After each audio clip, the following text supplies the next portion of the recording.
Hello everyone. आज हम लोग बात करेंगे उन लोगों के लिए जो यूपीपीएससी मेंस एक्चुअल में कहीं ना कहीं जिनका चांसेस है कि वो क्वालिफाई हो जाए, जिनके ठीक ठाक नंबर आ रहे हैं, है ना। उन लोगों के लिए जो 2025 का मेंस लिखने के लिए प्रिपरेशन कर रहे हैं। तो इस सेशन में हम लोग बेसिकली डिस्कस करेंगे कि उन्हें क्या स्ट्रैटेजी फॉलो करना चाहिए, क्या स्टडी प्लान फॉलो करना चाहिए, ठीक है, कैसे एक्चुअल में जो है ज़्यादा प्रोडक्टिविटी की तरफ जाएं। क्योंकि यहाँ पे सिंपली प्रॉब्लम ये नहीं है कि हमें क्वेश्चंस को सॉल्व करना है, जैसे एमसीक्यू वगैरह है कि वहाँ पे आपने टिक कर लिया, काम हो गया आपका। यहाँ असली खेल है कि आप लिखना है। लिखने में भी कई सारे पहलू होते हैं, उन सारे पहलुओं को हमें समझना है, जिससे सबसे बड़ी चीज़ कि हमें एग्जामिनर को, जो हमारी कॉपी चेक करने वाला एवेलुएटर है, उसको इम्प्रेस करना है। ये हमारा मेन फंडा है। तो हमें दो चीज़ों पे देखना है, पहले एक स्ट्रैटेजी कि हम अपनी चीज़, अपनी जो प्रोडक्टिविटी है उसको एनहांस करें, ठीक है। दूसरा कि हमें इम्प्रेसिव राइटिंग कैसे करनी है, इस चीज़ पे हम लोगों को डिस्कशन करना है। तो मेनली हम लोग इसी पे बात करेंगे, ठीक है। तो शुरू करते हैं हम लोग। जैसे सबसे पहली चीज़, यहाँ पे पहला सवाल उठता है कि अभी ठीक है, रिजल्ट नहीं आया, पता नहीं है क्या होने वाला है, बट ठीक है, इट्स ओके, कोई प्रॉब्लम नहीं है इसमें। क्योंकि जिन लोगों के भी नंबर ठीक ठाक हैं, मतलब मैं सच कोई नंबर क्लेम नहीं कर सकता कि इससे ऊपर कट ऑफ नहीं जाएगा या ऐसा कुछ, मुझे आइडिया नहीं है लिटरली में। बट स्टिल होप्स हो कि जिन लोगों को लगता है कि ठीक ठाक मेरा नंबर है और जो प्रीवियस ईयर्स जो डेटा कहीं ना कहीं है उसके बेसिस पे हमें लग रहा है कि क्वालिफाई हो जाएंगे। बहुत सारे लोग ऑलरेडी अभी प्रिपरेशन करना स्टार्ट कर चुके होंगे, और जो बिल्कुल घाट पे होंगे मैं उनको भी यही सजेस्ट करूंगा कि तुम लोग भी प्रिपरेशन स्टार्ट करो। रीज़न बड़ा सिंपल है कि अगर मान लो सपोज तुम्हारा क्वालिफाई हो गया, तो फिर तुम्हारे लिए वो 1 डेढ़ महीने का जो अनप्रोडक्टिविटी रही होगी उसको कवर नहीं कर पाओगे। और अगर इन केस नहीं भी होता है, तो वो जो यहाँ पे तुम गेन करोगे वो तुम्हारे अगले साल काम आ जाएगा, तो वो वेस्टेज नहीं मान सकते तुम उसको। अब एक्चुअल में प्लान कैसे करना है, हमें कौन कौन सी चीज़ें देखनी है, तो हम लोग जैसे पेपर वाइज बात करें। यहाँ पे जीएस पेपर 1, जीएस पेपर 1 में हिस्ट्री, ज्योग्राफी प्लस सोसाइटी, ये 3 सेक्शन है। जीएस पेपर 2, जीएस पेपर 2 तुम्हारा जो है polity plus IR and governance, ठीक है, पॉलिटी गवर्नेंस एक साथ हो गया। और इसके बाद social justice, social justice. GS paper 3, यहाँ पे तुम्हारा क्या कहते हैं, internal security, economy, environment plus disaster. Disaster से एक ही क्वेश्चन आता है। फिर तुम्हारा जीएस पेपर 4, एथिक्स, ऐसे, ऐसे राइटिंग, एंड फिर हिंदी। और उसके बाद जीएस 5 एंड जीएस 6। अब हम चैनलाइज कैसे करें, अपनी प्रोडक्टिविटी कैसे निकालें।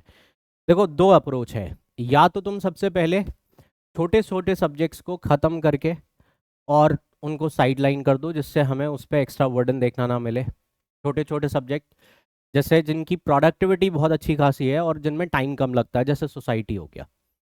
सोसाइटी में तुम्हें टाइम वेस्ट, मतलब एफर्ट ज़्यादा नहीं लगेंगे। तो मान के चलो कि वहाँ पे एक सेट पैटर्न है, पीवाईक्यू देखोगे उससे तुम एनालाइज करके निकाल सकते हो कि भाई इस तरीके के क्वेश्चन आते हैं। और अमूमन 6 से 7 दिन में सोसाइटी तुम्हारा कंप्लीट हो जाएगा, ठीक है। और उसका तुम आंसर राइटिंग भी कर लोगे, अप्रोक्स 10 दिन मान लो। 10 दिन में तुम आराम से बढ़िया से जो है सोसाइटी को विद आंसर राइटिंग फ्रेम करके और साइड में रख सकते हो।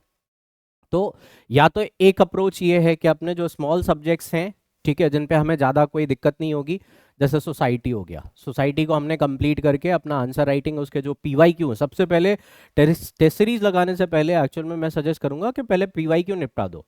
पीवाईक्यू घोल के पी गए ना तुम, तो काफ़ी हद तक तुम्हारा काम वैसे ही शॉर्ट आउट हो जाएगा। फिर उसके बाद टेस्ट सीरीज लगाना शुरू करो। तो सोसाइटी जैसे हो गया, अप्रोक्स तुम्हारा 10 डेज लेके जाएगा। तो सोसाइटी को निपटा दिया। सोशल जस्टिस हार्डली 2 दिन लगेंगे तुम्हें, 2 दिन या मैक्सिमम तुम मान के चलो 3 दिन। क्योंकि सब्जेक्ट उसमें ज़्यादा है भी नहीं, सोशल जस्टिस में कुछ तुम्हें मेनली 3 टॉपिक है वहाँ पे, ठीक है, उसको कवर करना है, उसका डेटा तुम्हें वहाँ पे मिल जाए और तुमने उसको जो है समेट के एक तरफ रख दिया तो तुम्हारा ये काम खत्म हो गया। फिर उसके बाद डिजास्टर, एक दिन का काम है, 1 डेज में तुम्हारा डिजास्टर खत्म हो जाएगा, ठीक है। फिर उसके बाद एक यहाँ पे इकोनॉमी तो थोड़ा सा टाइम लेगा तुम्हारा क्योंकि टफ एरिया आता है। इन्वायरमेंट, इन्वायरमेंट में भी तुम्हें ज़्यादा टाइम नहीं लगेगा, अप्रॉक्स 5 से 7 दिन लगेंगे। 5 से 7 दिन में तुम PYQ के साथ पूरा का पूरा डिजास्टर ये इन्वायरमेंट भी ख़त्म करके फुर्सत कर सकते हो, ठीक है। फिर ऐसे ऐसे तुम्हारा अमूमन 10 डेज के आसपास। अब तुम प्लान कर लो कि ऐसे पहले, जैसे ऐसे राइटिंग तुम्हें पहले निपटानी है या ये सब्जेक्ट पहले निपटाने हैं, तो ये छोटे छोटे, अब IAS और IR को हमने नहीं छुआ, IAS IR को अभी हमने नहीं छुआ, छोटा सब्जेक्ट है बट स्टिल हमने उसको टच नहीं किया। रीज़न ये है कि IAS और IR में इतना ड्रास्टिकली चेंज होता है करंट अफेयर में कि हम उसको लास्ट मोमेंट पे रखते हैं कि लास्ट लास्ट तक जो चीज़ें कवर हो रही हैं वो लास्ट लास्ट तक कवर हो जाएं और उसको ख़त्म करके तब हम फुर्सत होंगे, क्योंकि उसमें बहुत चेंजेस होते हैं। तो IAS IR को हम लोग सबसे लास्ट में रखते हैं, इंटरनल सिक्योरिटी और IR सबसे लास्ट में, कि तब तक जो बिल्कुल लास्ट फेजेस पे जो इन्फॉर्मेशन चल रही है वो तक हम कवर कर लें और उसके अपने आंसर में कहीं ना कहीं यूटिलाइज कर पाएँ, इसीलिए हम उसको सबसे लास्ट में रखते हैं। अब ये चीज़ें तुम अपने क्रोनोलॉजी के ऑर्डर में लगा सकते हो कि भाई हमें कौन सी चीज़ पहले करनी है, कौन सी चीज़ बाद में करनी है, ये तुम अपने हिसाब से देख लो। फिर उसके बाद जब तुमने ये छोटे छोटे पेरीफेरी सब्जेक्ट निपटाना शुरू कर दिया है, ठीक है, इससे क्या होगा कि एक तो तुम्हारा बर्डन रिलीज हो जाएगा, तुम्हें लगेगा कि यार हमने काफ़ी कुछ एक्चुअल में ख़त्म कर लिया। फिर उसके बाद तुम यहाँ पे आसानी से पॉलिटी और गवर्नेंस उठा सकते हो। पॉलिटी गवर्नेंस कंपैरेटिवली काफ़ी आसान है ना। पॉलिटी गवर्नेंस में तुम्हें जो है अप्रोक्स अप्रोक्स 10 दिन लगेंगे। सोसाइटी में भी हमने 10 दिन बहुत ज़्यादा बोल दिए, बट फिर भी ठीक है, मैं मान के चल रहा हूँ, क्योंकि अगर मान लो तुमने पहले से नहीं पढ़ा है तो इसीलिए तुम्हें 10 दिन, अदरवाइज वो उससे कम टाइम लगता है। तो वहाँ पे पॉलिटी IR को तुम एक्चुअल में आराम से, आंसर राइटिंग को, पॉलिटी एंड गवर्नेंस को आराम से तुम 10 दिन में निपटा सकते हो, 10 डेज, क्योंकि फिक्स एरिया है वहाँ पे उनका। Fix area in the sense के प्रियम्बल से क्वेश्चन आएंगे, फंडामेंटल राइट से क्वेश्चन आएंगे, किस तरीके के क्वेश्चन आएंगे वो पता चल ही जाता है अगर तुम प्रॉपरली उसको इवैल्यूएट करने जाओ। फिर उसके बाद तुम्हारा क्या कहते हैं, DPSP से वैसे अभी तक आया नहीं है, but still uniform civil code वगैरह न्यूज़ में था, तो हम क्या मान सकते हैं कि वो आ सकता है, तो DPSP से क्वेश्चन हो गया। फिर तुम्हारा प्रेसिडेंट से किस तरह के क्वेश्चन आते हैं, वाइस प्रेसिडेंट इस बार न्यूज़ में था, वो आ सकता है। फिर उसके बाद तुम्हारा क्या कहते हैं, गवर्नर का जो रूल है, पपेट वगैरह का, पॉलिटिकल रूल्स की जो बात होती है, ऑर्डिनेंस मेकिंग पावर की बात होती है, ठीक है, तो ये क्वेश्चन एक्चुअल में वहाँ पे बनते हैं। फिर उसके बाद तुम्हारा जो PM की पावर की बात होती है कि कैसे PM अपनी जो पावर है वो कंसिस्टेंटली राइज कर रहे हैं जो क्वेश्चन पहले भी आ चुका है। इसी तरीके से तुम्हारा लोकसभा राज्यसभा की पावर का कंपैरिजन, राज्यसभा के लिए बोला जा सकता है कि Rajya Sabha is not, is a secondary house in a current scenario, second house नहीं, सेकेंडरी हाउस। तो इस तरीके के क्वेश्चन वहाँ पे बना सकता है। Role of speaker, anti defection law पे स्पीकर का वहाँ पे क्वेश्चन बन सकता है, ठीक है। कमिटीज़ जो बनती हैं, कमिटी से क्वेश्चन बनता है, प्रिविलेजेस से क्वेश्चन बन सकता है। तो ऐसे करके वहाँ पे कुछ स्पेसिफिक एरिया है जिनसे वो क्वेश्चन बनाता है, अदरवाइज बाकी चीज़ों को वो टच भी नहीं करता। तो ऐसे करके वहाँ पे PYQ को वैल्यूएट करो, PYQ वैल्यूएट करके तुम आराम से इसको 10 दिन में वहाँ पे निपटा सकते हो, ठीक है। फिर उसके बाद जो है, अब ये चीज़ खत्म हो गई। फिर उसके बाद तुम आराम से ज्योग्राफी या इको में से यहाँ पे कोई चीज़ उठा लो। ज्योग्राफी उठा सकते हो, ज्योग्राफी भी तुम्हें अप्रोक्स अप्रोक्स इतना ही 7 से 10 दिन के आसपास जाएगा, depend on your strength and weakness. 7 से 10 दिन तुम्हें इसमें लगेंगे। तो तुमने ज्योग्राफी खत्म कर लिया। अब इससे क्या हुआ, तुम्हारा जो मेजर चंक है वो काफ़ी हद तक सॉल्व हो गया। अब तुम्हें कुछ स्पेसिफिक चीज़ें बची हैं। हिस्ट्री तुम्हें टाइम टेकन लगेगा, तो हिस्ट्री के पहले मैं कहूँगा कि इकोनॉमी, अगर तुम्हें हिस्ट्री उठाना है तो हिस्ट्री उठा लो, अदरवाइज तुम इकोनॉमी उठा लो। इकोनॉमी एक्चुअल में क्या है कि ज़्यादातर लोगों ने पढ़ा नहीं है। ज़्यादातर लोग ने जो PCS की प्रिपरेशन कर रहे हैं, जो UPSC वाले हैं, तो ठीक है, उनका तो कोई इशू नहीं है, वो तो अच्छे से पढ़ के बैठते हैं। बट ज़्यादातर लोग जिस लेवल की इकोनॉमी UPSC के मेंस में आती है ना, वो प्री में नहीं आती, और इसी वजह से हम उतना डीप डाइव करते नहीं हैं। तो इकोनॉमी के जो क्वेश्चन आते हैं वो बहुत सॉलिड क्वेश्चन आते हैं। तो इकोनॉमी तुम्हें जो है डेटा कलेक्ट वगैरह करना, उसका यूटिलाइजेशन करना, उसमें तुम्हें टाइम लगेगा, लगभग 15 दिन मान के चलो कि तुम्हें 15 दिन यहाँ पे अप्रॉक्स अप्रॉक्स ढंग से लग जाएंगे, ठीक है। बट तुम्हें फिर भी कोशिश करनी पड़ेगी कि जल्दी निपटा लो, ठीक है। तो मैं मैक्स टू मैक्स 12 दिन का मान के चल रहा हूँ कि 12 दिन जो है वो तुम्हें किसी तरीके से इकॉनमी ख़त्म करनी पड़ेगी। यही हाल तुम्हारा हिस्ट्री में भी रहेगा। हिस्ट्री में अगर तुम बहुत अच्छी है तुम्हारी हिस्ट्री, ज़्यादातर UP PCS में हिस्ट्री अच्छी ही होती है, अब हिस्ट्री में किस तरीके के क्वेश्चंस आते हैं उनको इवैल्यूएट करके तुम्हारा क्या कहते हैं, एंशिएंट से कुछ फिक्स क्वेश्चन आते हैं, ठीक है, मिडिवल से कुछ क्वेश्चन आते हैं। वर्ल्ड हिस्ट्री आजकल बहुत ज़्यादा पूछ नहीं रहा है, बट स्टिल एक आध क्वेश्चन आ ही जाता है। तो वर्ल्ड हिस्ट्री में भी कुछ 4-5 एरियाज हैं, उनको टिक मार्क करो और उसको आराम से बढ़िया से उसको निपटा लो। PYQ के बेसिस पे ही समझ आ जाएगा तुम्हें। तो हिस्ट्री भी तुम्हारा कम से कम 12 से 15 दिन खाएगा। 12 से 15 दिन में तुम्हें हिस्ट्री में लग जाएंगे। तो ऐसे करके तुम्हारा 1 महीना तो खाली मान के चलो कि 20 से 25 दिन तो तुम्हारा यही 2 सब्जेक्ट खा रहे हैं, ठीक है। फिर उसके बाद तुम ये छोटे छोटे सब्जेक्ट्स में जो है 1 महीना तुम पूरा इसमें खा जाओगे। तो 2 महीने में तुम्हारा यहाँ पे आराम से, अब भी 4 महीने मान के चलते हैं, तो 2 महीने में तुम्हारा 2 महीने से कम में यहाँ पे खत्म हो जाएगा। तुम्हें टाइम देना पड़ेगा। हिंदी भी तुम्हारा जो है छोटा सब्जेक्ट है, 5 दिन में तुम्हारा हिंदी आराम से तुम जो है आराम से मैनेज कर सकते हो। इथिक्स तुम्हें टाइम लगेगा। इथिक्स एक्चुअल में, क्योंकि एक तो पूरा का पूरा पेपर और टफ पेपर है हिंदी जो है, ऐसे का पेपर लास्ट ईयर का जो पेपर देखा था, वहाँ पे टाइम अच्छा खासा तुम्हें लगेगा। 15 डेज तो मिनिमम लग जाएंगे। तो 15 डेज तुम्हारे यहाँ चले गए। GS पेपर 5 में तुम्हें ज़्यादा मेहनत नहीं पड़ेगी। क्यों नहीं पड़ेगी? उसका रीज़न है कि जैसे यूपी की पॉलिटी है, अब वो सेम पॉलिटी है एक्चुअल में जो तुम्हारा क्या कहते हैं यहाँ पे जो तुमने पॉलिटी में पढ़ा है। बस तुम्हें ऐड क्या करना होगा, डेटा ऐड करना होगा, ठीक है। सिर्फ सिंपली डेटा ऐड करना होगा। जैसे यूपी की हिस्ट्री और तुम अगर मॉडर्न हिस्ट्री को देखो या एंशियंट हिस्ट्री को देखो, तो भाई वो यूपी के इर्द गिर्द घूमती है। तो तुम्हें इंटरनल सिक्योरिटी हो गया। यहाँ पे बस तुम्हें एक चीज़ का कॉन्सेप्ट तो तुम्हें पता ही रहेगा। यहाँ पे जो कलेक्ट करना पड़ेगा बस वो तुम्हें यूपी के स्पेसिफिक एग्जाम्पल कलेक्ट करने पड़ेंगे। अगर यूपी के एग्जाम्पल तुम्हें टाइम से मिल गए, तुम्हें डेटा अगर कहीं से मार्केट से तुम्हें जो, या बहुत सारे फ्रेंड्स वगैरह हैं या किसी कोचिंग है वहाँ से तुमने डेटा उठा लिया, तो तुम्हें ज़्यादा मेहनत नहीं करनी पड़ेगी। तुम सिंपली अपने कॉन्सेप्ट्स के साथ उसको अटैच करते हुए चले जाओगे। तो GS पेपर 5 में तुम्हें ज़्यादा टाइम नहीं लगेगा। टाइम लगेगा तुम्हें GS पेपर 6 में। GS पेपर 6 में यूपी की इकॉनमी वगैरह से क्वेश्चन आते हैं, जो यूपी सेंट्रिक होते हैं, यूपी की पॉलिसीज़ वगैरह पे बहुत क्वेश्चन पूछते हैं। इसमें तुम्हें टाइम लगेगा। तो ऐसे करके अपना अपने हिसाब से, मैं ये नहीं कहता हूँ कि तुम एक्चुअल में यही डेज से हिसाब से चलो। कई लोगों की स्ट्रेंथ और वीकनेस अलग अलग होती है। कई लोगों की पॉलिटी जैसे बहुत अच्छी है, तो वो पॉलिटी को 7 ही दिन में निपटा सकते हैं, ठीक है। किसी का हिस्ट्री बहुत अच्छा है तो वो थोड़ा सा और जल्दी कर लेंगे। तो depend on your weakness and strength. तो एक तो तरीका ये है कि छोटे छोटे पहले निपटाते चले जाओ, फिर धीरे धीरे ग्रेजुअली टफ सब्जेक्ट पे आओ, जिनका वेटेज ज़्यादा है, जिनमें ज़्यादा टाइम लगता है। लोग एक्चुअल में चलते हैं क्या, पहले जो टफ सब्जेक्ट होते हैं उनमें एक्चुअल में फिर वो ज़्यादा टाइम देते हैं। अब ज़्यादा टाइम देने के चक्कर में यहाँ टाइम कम बचता है छोटे सब्जेक्ट में, तो फिर इनको बहुत हल्के में पढ़ना शुरू कर देते हैं, जबकि इनमें नंबर लाना ज़्यादा आसान है। अगर तुम सोसाइटी की कंपैरेटिवली हिस्ट्री को देखोगे, हिस्ट्री टाइम टेकिंग ज़्यादा है, नंबर कम मिलेंगे। वहीं पे अगर सोसाइटी को देखोगे, वहाँ पे तुम्हें टाइम कम लगेगा, नंबर अच्छे मिल जाएंगे। तो थोड़ा सा हमें ये भी अप्रोच ध्यान देना पड़ता है कि हमें कहाँ से नंबर ज़्यादा अच्छे मिलेंगे कम एफर्ट में। हमें अपनी इफिशियंसी बचाते हुए ज़्यादा नंबर मार्क्स वहाँ पे गेन करने हैं। तो जिन जो छोटे छोटे सब्जेक्ट हैं, अगर मेरे हिसाब से देखो, तो पहले उनको निपटाओ। वो निपट गए तो एक बहुत बड़ा चंक जैसे तुम्हारा खत्म हो गया, ठीक है। और लास्ट में फिर तुम जाके इंटरनल सिक्योरिटी और IR को जो है, हार्डली तुम्हारा मान के चलो कि दोनों सब्जेक्ट जो हैं 10 दिन में निपट जाते हैं। 10 दिन में तुम आराम से दोनों सब्जेक्ट आराम से ख़त्म कर सकते हो। तो यहाँ पे तुम्हें 10 दिन। तो ऐसे करके अपना खुद का चार्ट बनाओ, ठीक है। अपना खुद का चार्ट बनाओ। और यहाँ पे ये तो हो गया तुम्हारा प्लानिंग को लेके। अब दूसरी चीज़ है कि करें कैसे, स्ट्रैटेजाइज कैसे करें। पहला स्टेप, PYQ। कोई कुछ भी कहे, कितना भी कुछ भी कहे, बट मैं अगर तुम्हारी जगह हूं तो मैं पहली चॉइस रखूंगा PYQ। यूपी के जितने आए हैं मैं टॉपिक वाइज समराइज करूंगा। इनफैक्ट अगर तुम लोग को चाहिए होगा तो वहाँ पे क्या कहते हैं, मुझसे मांग सकते हो।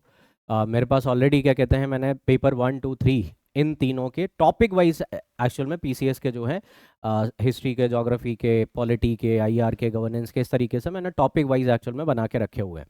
तो अगर ज़रूरत पड़े तो आराताई पे तुम मुझे मैसेज कर दोगे, तो मैं तुम्हें वहाँ पे रिप्लाई कर दूंगा, ठीक है। तो पहला तो PYQ, पहला कोशिश जो अटेम्प्ट करना है वो PYQ का है। PYQ के बिना तुम्हारा कुछ नहीं होने वाला। PYQ जब एक बार कंप्लीट करो, तो फिर थोड़ा सा वहां पे नजर मार लो UPSC के PYQ पे। बट UPSC के सारे PYQ देखने मत बैठ जाना, ठीक है। जो एक्चुअल में थोड़े से ज़्यादा टफ हैं, जो लेंदी यूपीएससी के क्वेश्चन होते हैं, उनको नहीं देखना। यूपीएससी के उन क्वेश्चंस को हमें प्रेफरेंस देनी है जो वो कहीं ना कहीं क्या कहते हैं, एक तरीके से जो वन लाइनर या थोड़े से मॉडरेट टाइप के जो क्वेश्चंस होते हैं, उन क्वेश्चंस को हमें देखना है, क्योंकि वही क्वेश्चन एक्चुअल में यूपीएससी के रिपीट हो जाते हैं। तो पहले यूपीपीएससी के पीवाईक्यू निपटाओ, ठीक है, पहला यूपीपीएससी के पीवाईक्यू निपटाओ। और जब तुम सपोज ऐसे भी कर सकते हो, एक और तरीका भी है कि सपोज तुमने प्रियम्बल पढ़ा, प्रियम्बल के यूपीपीसीएस के पीवाईक्यू लगा लिए, एंड देन उसके बाद तुरंत देखा कि यार यूपीएससी में कोई पीवाईक्यू आया है क्या, मतलब जो थोड़ा सा मॉडरेट टाइप का हो, सिंपल हो, उठाया उसको भी निपटा दिया, ऐसे करके, ठीक है। जो बहुत ही ज़्यादा डीप डाइविंग वाले हैं वो पीसीएस यूपीपीएससी में नहीं आएंगे। तो ऐसे करके तुम वहाँ पे यूपीएससी का और यूपीपीसीएस का और यूपीएससी का दोनों का पीवाईक्यू निपटाओ। जब तुम्हारा ये काम कंप्लीट हो जाए, तब तुम किसी स्पेसिफिक टेस्ट सीरीज के लिए वहाँ पे फॉलो कर सकते हो। टेस्ट सीरीज का ऑब्जेक्टिव एक्चुअल में यहाँ पे मेन रोल होता है इवैल्यूएशंस का। टेस्ट सीरीज में हम दो चीज़ें मैनेज करते हैं, मतलब कहने का मतलब ये है कि जब एज अ एस्पिरेंट के तौर पे हम टेस्ट सीरीज देने जाते हैं तो हमारे दिमाग में दो चीज़ें होती हैं कि जब हम खुद से पीवाईक्यू लगा रहे होते हैं तो हमें नहीं पता कि हम किस लेवल पे आंसर्स लिख रहे हैं। तो एक तो वो चीज़, दूसरा कि जब घर में बैठ के लगाते हो तो टाइमर वगैरह हम उतना सेट नहीं करते, तो थोड़ा सा लेथार्जिक सिचुएशन हो जाती है, हम उसको मैनेज करने की कोशिश करते हैं। जब तुम किसी जगह पे जाके टेस्ट पेपर अटेम्प्ट करते हो तो तुम्हें एक्चुअल में एक वो इन्वायरमेंट मिलता है, प्रेशर जनरेट होता है, तो तुम टाइम मैनेजमेंट मैनेज कर पाते हो। और दूसरी चीज़ वहाँ पे टाइम मैनेजमेंट के साथ में इवैल्यूएशंस हो जाता है, जिससे हमें पता चल जाता है कि हमें किस लेवल पे लैग कर रहे हैं। तो टेस्ट सीरीज का ऑब्जेक्टिव बिल्कुल क्लियर है, ठीक है। एक तो टाइम टाइम को लेके कि वहाँ पे हम टाइम मैनेज करते हैं, और दूसरी चीज़ तुम्हारा इवैल्यूएशन। इन दो चीज़ों के लिए हमें टेस्ट सीरीज की ज़रूरत पड़ती है, तब जाके तुम टेस्ट सीरीज करो। अब सवाल ये है, बहुत सारे लोगों का मेरे पास मैसेजेस आते हैं कि आंसर राइटिंग में कैसे एक्चुअल में उसको ठीक करें, क्या चीज़ है जो एक्चुअल में एक इवैल्यूएटर को इम्प्रेस करता है। देखो, सपोज मेरे पास कोई कॉपी आई तो मैं बहुत सारी चीज़ें देखूंगा, मैं तुम्हें उस चीज़ के बारे में बता देता हूँ। सबसे पहली चीज़ होती है, मैं तुम्हारा पूरा आंसर कभी नहीं पढ़ूंगा अनटिल अनलेस जब तक तुम मुझे मजबूर नहीं करो। मेरे पास कॉपी आएगी, मैं एक नज़र मारूंगा सबसे पहला इंट्रोडक्शन पे। तुम्हारा इंट्रोडक्शन ही तुम्हारे आंसर की जान है। अगर तुम्हारा इंट्रोडक्शन बहुत इफेक्टिव हुआ, ठीक है, इंट्रोडक्शन बहुत इफेक्टिव हुआ, तभी हम फिर आगे बढ़ने जाएंगे। फिर सरसरी निगाह से हम मारेंगे कि कौन कौन से पॉइंट्स तुमने कवर किए। तो इस चीज़ के लिए तरीका ध्यान रखना, प्रेजेंटेशन स्टाइल बहुत मैटर करती है। प्रेजेंटेशन में अब बहुत सारे लोग क्या करते हैं आंसर राइटिंग में कि वो लंबे लंबे पैराग्राफ लिखते हैं। कभी भी कोई भी एग्जामिनर लंबे पैराग्राफ पढ़ने में इंटरेस्टेड ही नहीं होता है, कभी नहीं पढ़ेगा, वो बोरियत होने लगती है। इतनी सारी कॉपीज़ में इतने लंबे पैराग्राफ पढ़ना, वो फिर बहुत मुश्किल काम है। वो एक जस्ट क्विक नज़र मारता है और उसके बाद निकल जाएगा। तो यहाँ पे प्रेजेंटेशन कैसे है कि प्रेजेंटेशन में अगर तुम पैराग्राफिक लिख रहे हो, तो जो भी तुमने जैसे कीवर्ड लिखा, जैसे सपोज हम प्रियम्बल की बात करें कि प्रियम्बल में हमने कहा कि preamble is identity card of the constitution, ठीक है। तो अब हमने आइडेंटिटी कार्ड जो शब्द है, हम इसको दो तरीके से हाईलाइट कर सकते हैं। या तो तुमने इस तरीके से कुछ हाईलाइट कर दिया, ठीक है, नहीं इस तरीके से हाईलाइट नहीं करना, बॉक्स बना दो, क्योंकि तुम पेन चेंज तो नहीं कर पाओगे। तुम अगर ये सोच रहे हो कि हम मल्टी कलर एक्चुअल में इस्तेमाल कर लें, तो वो तो ना हो पाएगा, क्योंकि इसमें टाइम बहुत जाता है, बहुत टाइम वेस्ट होता है उसमें। तो मल्टी कलर तो भूल ही जाओ। तो अब हमारे पास इस चीज़ को हाईलाइट करने का तरीका क्या है, हमारे पास हाईलाइट करने का तरीका है, या तो हम इसको ऐसे लिखें, ठीक है, या फिर हम अंडरलाइन करें, ठीक है, या फिर जो जिगजैग पैटर्न होता है एक ये बना दें, या फिर बॉक्स बना दें, जो तुम्हें सूटेबल लगे, ठीक है, अपने हिसाब से। इन जो भी तुम्हारे मेन कीवर्ड्स होते हैं आंसर में, उनको थोड़ा सा वहाँ पे हाईलाइट करना है। कोशिश करो कि मिक्स मॉडल को अपनाओ। Mix model in the sense कि वहाँ पे तुम्हें हेडिंग्स होना चाहिए। बहुत सारे लोग हेडिंग नहीं लिखते हैं, हेडिंग्स होना चाहिए। हेडिंग्स में पैरा भी यूज़ करो हेडिंग के बाद, थोड़ा सा 2 लाइन का, मैक्सिमम 3 लाइन का, 3 लाइन से ऊपर पैराग्राफ नहीं जाना चाहिए, ये दिमाग में सेट कर लो। 3 लाइन से ऊपर पैराग्राफ गया फिर तो अच्छा नहीं है चीज़ें। पैराग्राफ और पॉइंट दोनों का अगर मिक्स यूज़ कर सकते हो वो कर लो। तो इस तरीके से तुम्हें वहाँ पे प्रेजेंटेशन पे ध्यान देना है। तीसरी चीज़ जो मेरे पास आएगा, मैं फ्लो भी देखूंगा। फ्लो इन द सेंस बहुत सारे क्वेश्चन में क्रोनोलॉजिकल ऑर्डर बनता है, उन क्रोनोलॉजिकल ऑर्डर को नज़र में रखा जाता है। जैसे सपोज केशवानंदा भारती केस के ऊपर क्वेश्चन आया। अब केशवानंदा भारती केस की शुरुआत होती है बिहार, वहाँ पे बिहार लैंड रिफॉर्म से।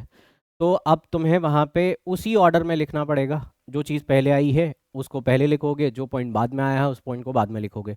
ऐसा नहीं होना चाहिए तो गोलकनाथ केस तुमने पहले लिख दिया फिर उसके बाद शंकरी प्रसाद केस लिख रहे हो, ये इस तरह की हरकत करोगे तो फिर थोड़ा सा दिक्कत होगी। तो तुम्हें वहाँ पे जब भी आंसर्स लिखो वो फ्लो दिखना चाहिए कि हाँ तुमने प्रॉपर क्रोनोलॉजिकल सिस्टम, जिनमें नहीं है उनमें तो कोई दिक्कत नहीं होती, बट जिनमें है जैसे हिस्ट्री वगैरह लिख रहे हो, पॉलिटी वगैरह लिख रहे हो, ठीक है, इन सब चीज़ों में ये चीज़ें बहुत मैटर करती हैं। फ्लो तुम्हारा मैटर करेगा, ठीक है। चौथी चीज़ कंटेंट। कंटेंट तुम्हारा जो है वो तुम्हारे आंसर राइटिंग की जान है। अब एक और चीज़ यहाँ पे प्रेजेंटेशन में तुम कैसे एक्चुअल में जो है वहाँ पे डायग्राम्स का इस्तेमाल करते हो, ये भी बहुत मैटर करता है, क्योंकि डायग्राम्स एक्चुअल में ज़्यादा इफेक्टिव काम करते हैं। डायग्राम्स अगर तुमने किसी आंसर में बना लिए तो ये मान के चलो कि डायग्राम्स तुम्हें आधा नंबर एक्स्ट्रा दे जाएंगे। अब सवाल ये है कि डायग्राम्स बनाए कैसे। ठीक है, ज्योग्राफी में समझ में आता है, ज्योग्राफी में बन जाएंगे, आईआर में मैप बन जाएंगे, ठीक है, थोड़ा बहुत पाई चार्ट वगैरह इकोनॉमी में बन जाएंगे, बाकी जगह।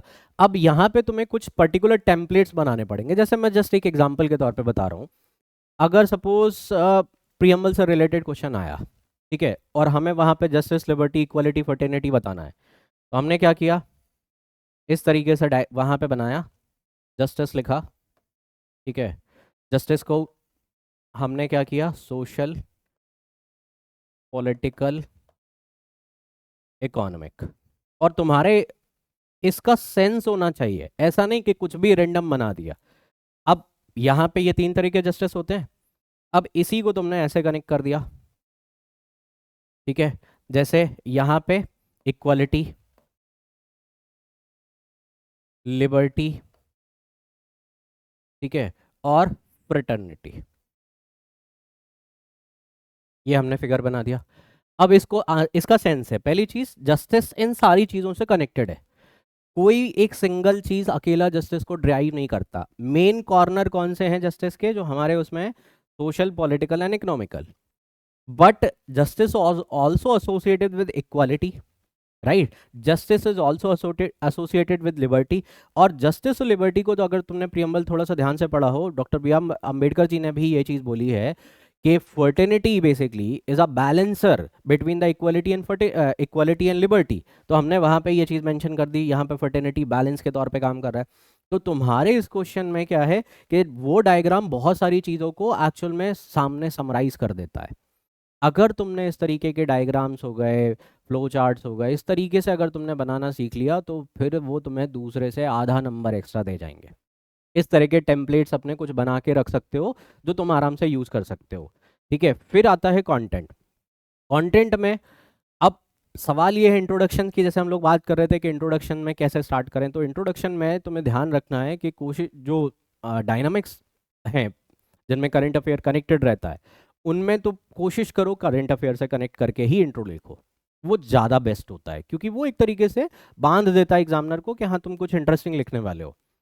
तो अगर कोशिश ये करो कि वहाँ पे तुम्हारा करंट अफेयर से, कोई डेटा से, वहाँ से शुरुआत हो, वो बेस्ट मानी जाती है। अगर नहीं है, जैसे करंट अफेयर एसोसिएटेड नहीं है या तुम्हें करंट अफेयर याद नहीं है, तब फिर तुम डेफिनेशंस को समझाते हुए भी एक्चुअल में इंट्रोडक्शन लिख सकते हो। बट बेस्ट वही होगा कि जिन सब्जेक्ट्स में, जैसे पॉलिटी हो गया, आईआर हो गया, आईएस हो गया, इकोनॉमी हो गया, सोसाइटी हो गया, ये बहुत सारे सब्जेक्ट, हिस्ट्री को अगर छोड़ दिया जाए, ठीक है, ज्योग्राफी में भी थोड़ा बहुत करंट अफेयर कनेक्टेड होता है, थोड़ा बहुत नहीं, ठीक ठाक सा करंट अफेयर मिल ही जाता है उसका, ठीक है। तो ऐसे करके तुम वहाँ पे उसको पेनिट्रेट करके बढ़िया से कंटेंट को तुम बना सकते हो, ठीक है। कंटेंट में वहाँ पे हेडिंग्स लिखते टाइम तुम्हें ध्यान रखना है, प्रेजेंटेशन में वो भी एक तुम्हारा चीज़ आएगा जो कि हम लोगों ने अभी सफलता बैच में हम लोग यूज़ करेंगे, आगे चल के बताएंगे उसके बारे में। तो कंटेंट तुम्हारा बहुत इफेक्टिव होना चाहिए, जो बहुत बेसिक बेसिक सी लाइनें नहीं होना चाहिए। जैसे फॉर एग्जांपल पूछा गया है तुमसे वहाँ पे प्रियम्बल के बारे में, तुम इंट्रोडक्शन में लिख रहे हो कि preamble, the idea of preamble has been taken from the USA. अब ये तो सभी जानते हैं भाई, कुछ तो डिफरेंट लिखो वहाँ पे। तो अगर इफेक्टिव लिखना है तो तुम वहाँ पे क्या करोगे, लिखोगे इन्वर्टेड कॉमा से स्टार्ट करोगे, सीधा नहीं लिखोगे। दो तरीके होते हैं, जैसे कई सारे लोगों को मैंने देखा है कि उन्होंने लिखा कि according to the K M Munshi preamble is a horoscope of the constitution. एक तो ये तरीका हो गया, ठीक है चलेगा। दूसरा तरीका, थोड़ा सा तुमने कभी मैगजीन्स वगैरह खोल के देखी हो तो उनका लिखने का स्टाइल बड़ा डिफरेंट होता है। अब उसी चीज़ को हम दूसरे तरीके से भी लिख सकते हैं। इन्वर्टेड कॉमा से स्टार्ट किया preamble is a horoscope of the constitution, inverted comma close किया, एंड देन उसके बाद आगे एरो लगा के मुंशी, और फिर उसके नीचे से हमने अगले पैरा से अगली लाइन से फिर आगे उसको कंटिन्यू करना शुरू किया। मतलब वो हम जानबूझ के वो लाइन हम दिखाना चाह रहे हैं कि देखो भाई ये हमने पंच लाइन मारी है। तो तुम्हें कंटेंट एक्चुअल में सॉलिड रखना पड़ेगा। कहाँ पे इवैल्यूएशंस पूछा है, कहाँ पे क्रिटिकली इवैल्यूएट पूछा है, कहाँ पे एग्जामिन पूछा है, इन सारी चीज़ों को ध्यान में रख के ही तुम आंसर राइटिंग कर सकते हो। तो कंटेंट तुम्हें रॉक सॉलिड रखना पड़ेगा। और सबसे लास्ट में आता है कंक्लूजन। कभी भी कोई भी जो कॉपी तुम्हारा चेक कर रहा है वो इंट्रो पढ़ेगा और कंक्लूजन भी पढ़ेगा। और मुझे याद है कि मेरे एक टीचर ने एक चीज़ बोली थी कि भाई तुम अगर प्लेन टेक ऑफ कर भी लो, अगर तुम्हारी लैंडिंग खराब है ना तो तुम अच्छे पायलट नहीं माने जाओगे। वही हाल यहाँ पे भी है कि अगर तुमने एक बार टेक ऑफ तो कर लिया, अच्छा स्मूथ टेक ऑफ कर लिया, कोई दिक्कत नहीं है, कोई झटके वगैरह नहीं लगे, बट अगर लैंडिंग खराब हुई तो पूरा एक्सपीरियंस खराब हो जाता है। तो इसीलिए कंक्लूजन भी बहुत इफेक्टिव होना चाहिए। मतलब कंक्लूजन ऐसा कि वो तीर की तरह चुभ जाए। अब इसके लिए क्या करें? टेम्पलेट्स। कुछ पर्टिकुलर टॉपिक्स के लिए, जैसे तुमने मैं पॉलिटी की बात कर सकता हूँ, बाकी चीज़ सब्जेक्ट्स के बाद में देखेंगे, जो एक्सपर्ट्स हैं वही बताएंगे। जैसे मैं पॉलिटी की बात करता हूँ, जुडिशियल रिव्यू का आना है या जुडिशियल एक्टिविज्म का आना है, तो हमने जुडिशियल एक्टिविज्म का एक पर्टिकुलर कंक्लूजन का टेम्पलेट बना के रखा है। अब कोई भी आंसर आएगा हम वही उठा के चिपका देंगे कंक्लूजन के तौर पे। तो ऐसे करके वहाँ पे इंट्रो और कंक्लूजन के कुछ पर्टिकुलर टेम्पलेट्स बना के रख लो, जिससे तुम्हें काफ़ी हद तक जो मोमेंटम है वो मिल जाएगा। ठीक है, लिखने में तुम्हें कोई बहुत ज़्यादा तकलीफ नहीं होगी। ये तरीका तुम्हें अपनाना पड़ेगा, इससे तुम्हें बहुत हेल्प मिल जाएगी। ठीक है, तो intro, presentation, flow, content, conclusion, इन चीज़ों पे ध्यान रख के तुम वहाँ पे इफेक्टिव आंसर राइटिंग कर सकते हो बढ़िया तरीके से। अब यहाँ पे जो हमने बताया कि ये तुम्हें तरीका जो है इस तरीके से तुम्हें फॉलो करना चाहिए। अब बाकी तुम देखो, बुक रीडिंग का अब टाइम नहीं है। अगर तुम यहाँ पे ये सोच के चल रहे हो कि हम कंप्लीट बुक रीडिंग्स वगैरह करें, बुक रीडिंग का अब टाइम नहीं है। अब तुम्हें बुक को भी अगर पढ़ रहे हो तो बहुत सिस्टमैटिकली, सपोज जैसे हिस्ट्री की तुम पढ़ रहे हो, बुक पढ़ रहे हो या कोई भी नोट्स पढ़ रहे हो, तो पहले पीवाईक्यू देखो। ठीक है, पीवाईक्यू उसको सॉल्व करो, वही उसी के पैरेलली तुम बुक रीडिंग करो कि तुमने वहाँ पे क्वेश्चन पढ़ लिया, अब क्वेश्चन के हिसाब से तुमने वहाँ पे अपना बुक को रीड किया, आंसर लिखा, फिर तुमने वही काम किया। इस तरीके से तुम चीज़ों को करोगे तब जाके वहाँ पे चीज़ें इफेक्टिवली और कम टाइम में निपटेंगी। तुम अगर पूरा का पूरा कॉन्सेप्ट पढ़ने रिवाइज करने जा रहे हो तो वो बहुत एक्चुअल में डिफिकल्ट हो जाएगा। तो थोड़ा सा अपने हिसाब से यहाँ पे प्लान करो कि हमें कौन से कब कौन से कितने दिन में कैसे किस क्रोनोलॉजी में अपना सॉल्व करना है, ये तुम्हारी कॉल है। बट जस्ट हमने एक रफ आइडिया दे दिया। अब इसमें डेज अप एंड डाउन हो सकते हैं because of your weakness and strength के बेसिस पे। ठीक है, फिर उसके बाद यूपीपीसीएस की टेस्ट सीरीज जो पीवाईक्यू है उनको फोकस करो, यूपीएससी के PYQ, and then test series जरूर लगाओ। जितना ज़्यादा लिखोगे उतना ज़्यादा तुम्हें यहाँ पे फ़ायदा होगा। ठीक है, और ये चीज़ जब भी आंसर राइटिंग करोगे तुम्हें कुछ पर्टिकुलर इन चीज़ों को ध्यान में रखना ही पड़ेगा। इन चीज़ों को अपने ध्यान में रखो तो तुम्हारा परफेक्ट आंसर राइटिंग वहाँ पे हो जाएगी। तो कुछ पर्टिकुलर चीज़ों के अपने टेम्पलेट्स बना के रखो, वो बेस्ट रहेगा। बाकी हम जो चीज़ें हैं जो हमने तुम्हें यहाँ पे बता दी हैं, बाकी वो हम लोग ऑलरेडी कवर कर रहे हैं यहाँ पे मेंस बैच में। सफलता ऑलरेडी चल रहा है, जैसे मैंने ऐसी राइटिंग ऑलरेडी कंप्लीट करवा दी है। ठीक है, यहाँ पे हिंदी इंग्लिश में भी है, स्पेसिफिकली हिंदी में भी है, दोनों जगह पे है। तो अगर तुम्हें गाइडेंस चाहिए मेंस के लिए तो यहाँ पे तुम पार्टिसिपेट कर सकते हो, टेस्ट सीरीज दे सकते हो। मेंटोर्स, एक्चुअल में लास्ट ईयर मेंटोर्स का बहुत अच्छा रोल प्ले किया, मेंटोर्स के साथ कनेक्ट हो सकते हो, है ना। बहुत सारे लोगों को छोटे छोटे प्रॉब्लम्स आते हैं, तो मेंटोर्स जो है वो यहाँ पे आराम से टैकल कर सकते हैं। तो काफ़ी कुछ तुम्हें चीज़ें यहाँ पे मिल जाएंगी, तो आराम से इसको तुम जो है देख सकते हो। That's your call. ठीक है, तो एंजॉय करो, टेक केयर। हाँ, एक चीज़ और बतानी थी मुझे कि जैसे मैंने बोला कि अगर किसी को पीवाईक्यू की ज़रूरत है वहाँ पे तो तुम मुझे कांटेक्ट कर सकते हो। अराताई पे तुम अगर आईडी सर्च करोगे डॉक्टर अक्षत द्विवेदी, ठीक है, स्मॉल लेटर में सारा सब कुछ लिखोगे, तो तुम मुझे मैसेज कर पाओगे अराताई पे, जो अराताई इंडिया का जो व्हाट्सएप है उसकी बात कर रहा हूँ मैं। यहाँ पे अगर सिंपली तुम ये चीज़ लिखोगे तो तुम्हें आराम से जो है यहाँ पे मेरा कांटेक्ट मिल जाएगा, और तुम मुझसे जुड़ के वहाँ पे वो चीज़ ले सकते हो। जो भी PYQ की है वो इंग्लिश में एटलीस्ट, अभी हिंदी में मैं ट्रांसलेट करवा के हिंदी वालों को भी दे दूंगा। तो all the best, enjoy, take care, bye bye.